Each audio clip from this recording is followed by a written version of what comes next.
Ini adalah kisah yang sangat mengerikan dan sulit untuk dipercaya. Kisah tentang jamaah haji Indonesia yang mendapat azab mengerikan saat sedang melaksanakan tawaf. Dosa apa yang membuatnya menjadi seperti ini? Mari kita simak ceritanya. Pak Samsul bukanlah orang yang berasal dari keluarga kaya. Ia lahir dan dibesarkan di sebuah desa kecil di Jawa Timur. Sejak kecil, ia sudah terbiasa hidup dalam kesederhanaan. Orang tuanya hanyalah petani biasa yang setiap hari bekerja membanting tulang di sawah.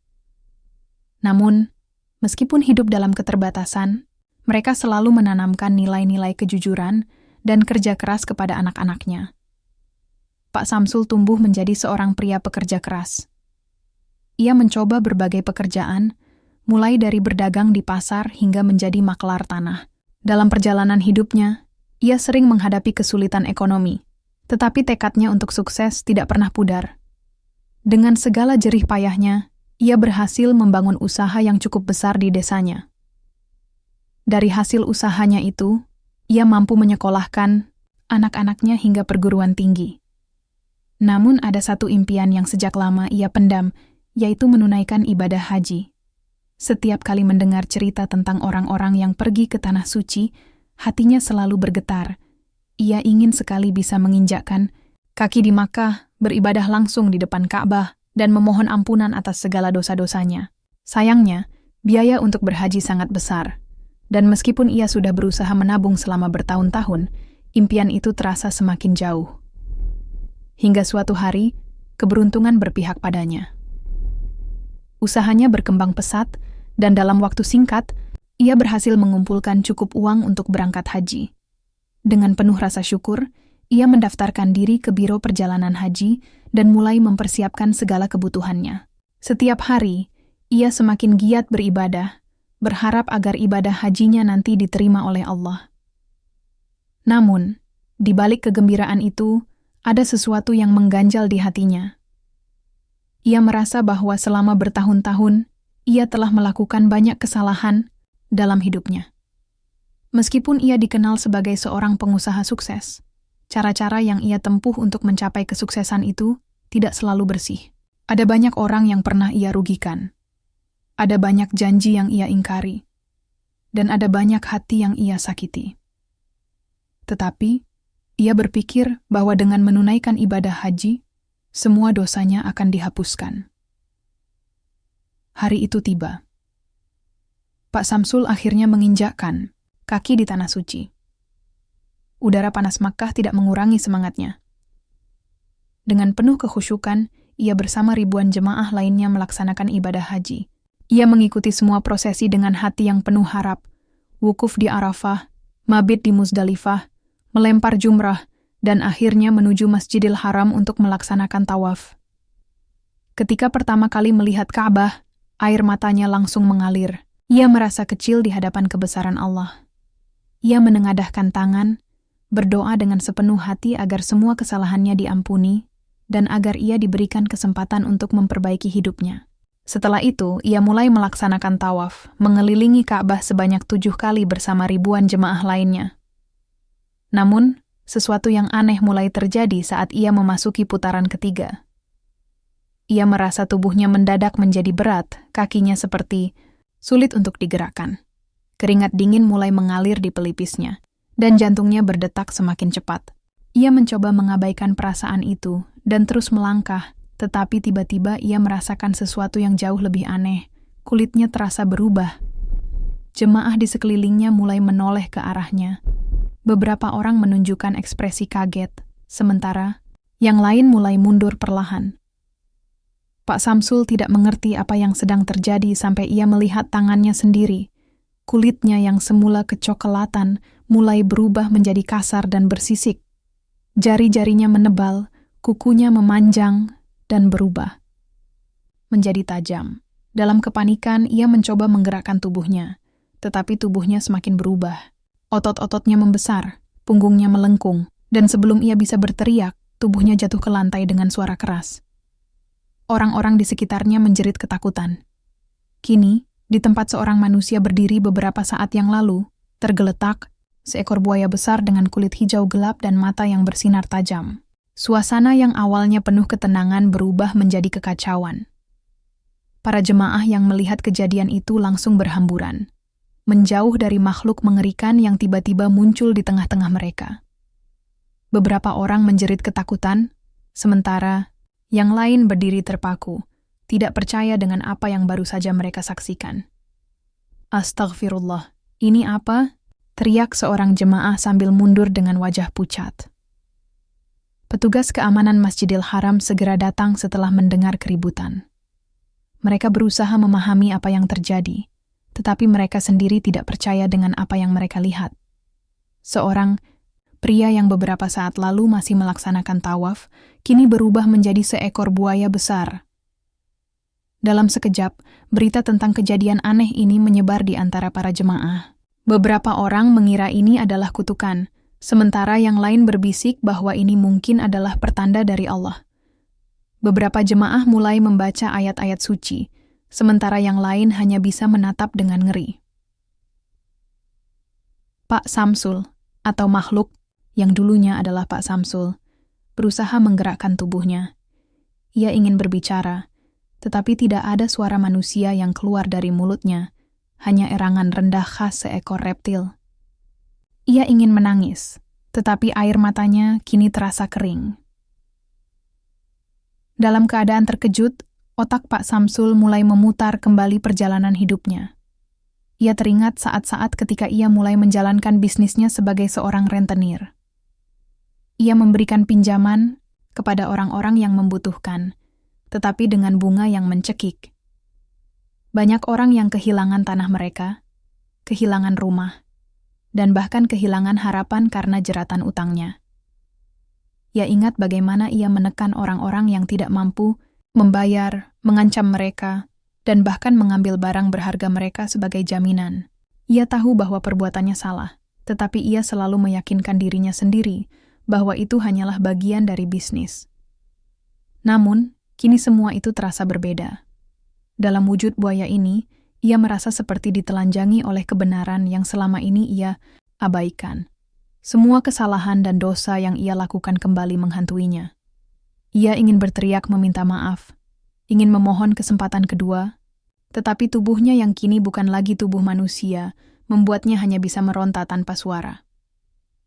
Di tengah kepanikannya, ia teringat pada seorang ibu tua yang dulu pernah berlutut di hadapannya, menangis dan memohon agar ia diberikan keringanan dalam membayar utangnya. Tetapi saat itu, Pak Samsul hanya tertawa dingin dan mengusir wanita itu. Ia tidak tahu bahwa ibu itu, dalam tangisnya telah berdoa, "Ya Allah, jika aku tidak bisa mendapatkan keadilan di dunia, maka berikanlah aku keadilan di hadapan-Mu." Dan kini, di depan Ka'bah, keadilan itu datang dengan cara yang tidak pernah ia duga. Dalam kepanikannya, Pak Samsul yang kini terperangkap dalam tubuh seekor buaya meronta-ronta, berusaha mencari cara untuk keluar dari situasi mengerikan ini. Ia ingin berteriak, tetapi yang keluar hanyalah suara geraman rendah dari tenggorokannya. Ia ingin berlari, tetapi kaki-kaki reptilnya terasa begitu kaku di lantai marmer putih Masjidil Haram. Para jemaah yang masih berada di sekelilingnya hanya bisa menatap dengan penuh ketakutan, tidak tahu harus berbuat apa. Di tengah hiruk-pikuk itu, tiba-tiba terdengar suara gaib yang menggema di seluruh ruangan. Suara itu dalam dan mengguncang hati, seolah-olah datang dari langit dan menembus ke dalam relung jiwanya. "Engkau telah meminta pengampunan, tetapi engkau belum mengembalikan hak mereka yang engkau rampas." Suara itu begitu jelas, seolah langsung berbicara ke dalam pikirannya.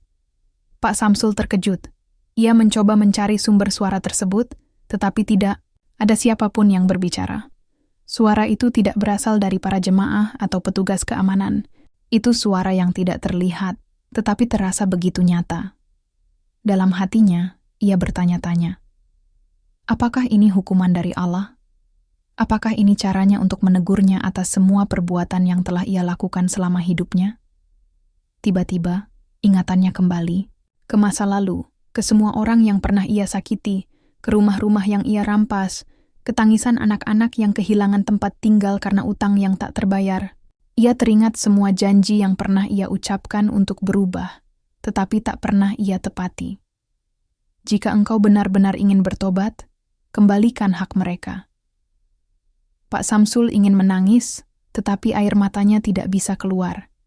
Ia ingin berbicara, ingin memohon ampun, tetapi tubuhnya tetap dalam wujud seekor buaya. Ia merasa terjebak dalam ketidakberdayaan yang luar biasa, dihantui oleh semua kesalahannya yang kini berdiri di hadapannya dengan begitu jelas. Saat suara gaib itu menghilang, tubuh Pak Samsul mulai merasakan sesuatu yang aneh. Awalnya, ia merasa ada kehangatan yang menyelimuti dirinya, berbeda dari dinginnya lantai marmer yang ia rasakan sejak tadi. Lalu perlahan, sisik-sisik yang menutupi, tubuhnya mulai memudar, kukunya yang panjang mulai mengecil, dan bentuk tubuhnya yang besar dan menyeramkan mulai kembali seperti semula.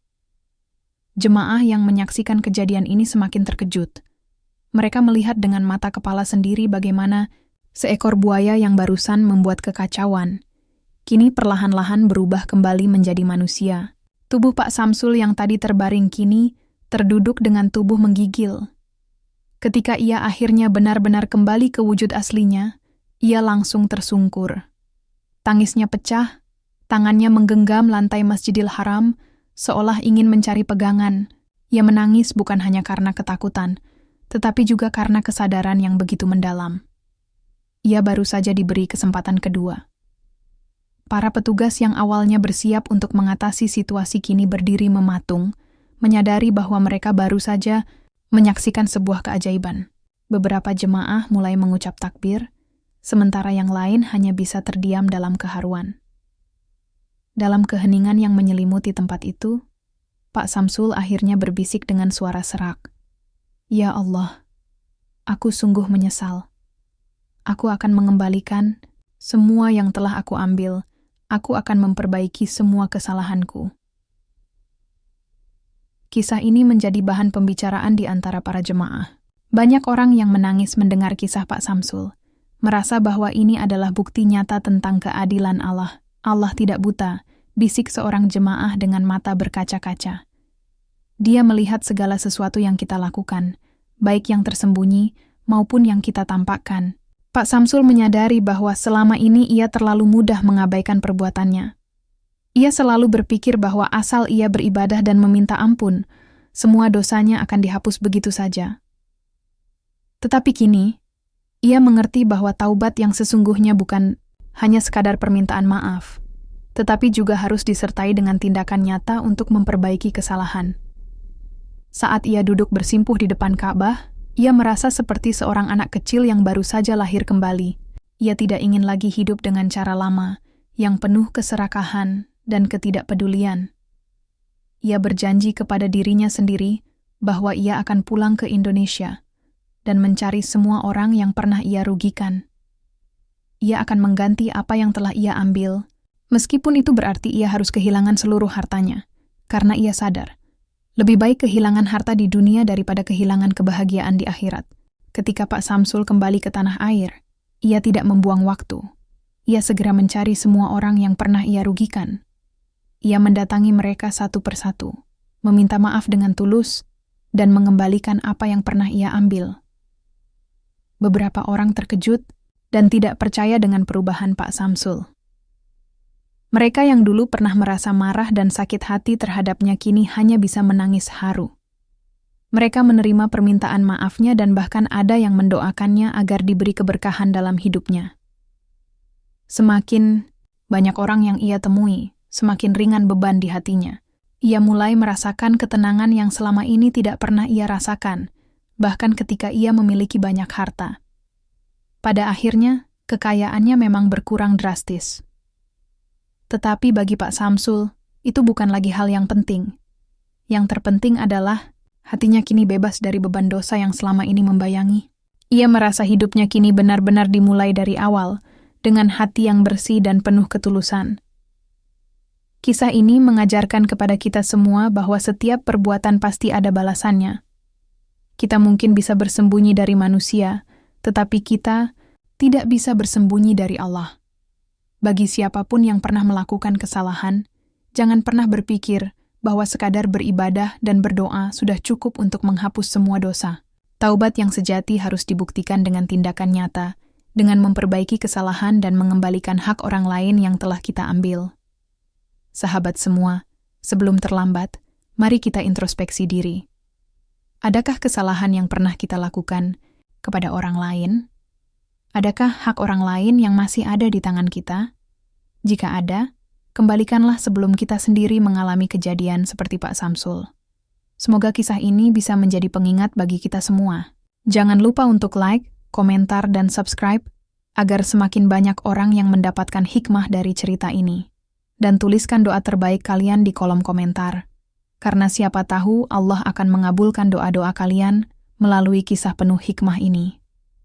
Wallahu a'lam bishawab.